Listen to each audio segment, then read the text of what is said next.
The level of COVID-19 does continue to decline in local wastewater. Here to answer your questions about that and more, Dr. Shira Daron, the hospital epidemiologist at Tufts Medical Center. Nice to see you, doctor. Hello, Dr. Daron. This is question one.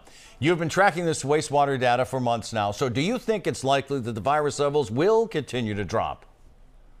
It definitely appears as though the peak of the modest bump caused by the Omicron subvariant BA2 is behind us, looking at both the wastewater and the case curves. And that also fits with our usual pattern of being a few weeks behind Europe, where the BA2 peak happened on March 23rd or so. But whether it continues to drop and for how long, it depends in large part on what other variants are around the corner. And that's completely unpredictable. Yes, this whole thing has been, for sure. As you know, a lot of families were traveling last week for spring break. Now these kids are back in class, or these families are back in the office. Any concern that this return could trigger a new surge? You know, I know a lot of experts do worry about that. I'm just not sure it's going to play a major role. See, in previous times during the pandemic, people would travel to spots with a lot more COVID, or they would do things that were riskier and that they didn't normally do when they were not on vacation. And that's not really the case anymore. First of all, New England is currently the hotspot for COVID right now. And second, because many people are living without a lot of restrictions in their day-to-day life. So I'm hopeful we won't see a big vacation effect. Yeah. Dr. Daron, public health officials have told us that they're focused less on case numbers and more on hospitalizations. So this is a two-part question.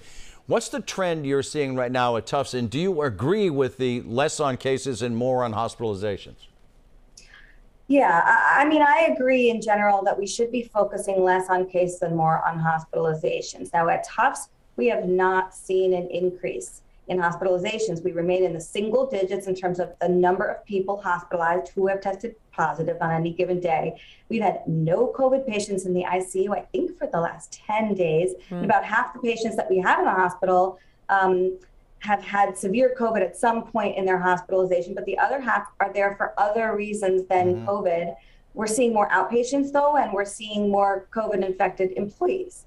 So that's interesting. Let's take a little deeper dive to that. The most recent state data shows 389 people right now are in the hospital for COVID-19. So is there anything that you can share with us about these patients? Are they all unvaccinated? You know, these days, most patients with COVID in the hospital in Massachusetts are vaccinated. And there are a couple of reasons for that. First, most people in Massachusetts are fully vaccinated. 79% across all age groups are fully vaccinated. But only 66% of the people in the hospital with COVID are fully vaccinated. Now, it's also important to realize only 29% of currently hospitalized patients ever had severe COVID. Most are in the hospitals for other reasons than COVID. And remember, we test everyone on admission, whether we have symptoms or not. So if you take all that together, it means the vaccines really are still working to prevent severe disease. Dr. Daron, great to see you. Thank you for your time. Stay well, doctor. Happy Thank Monday. you.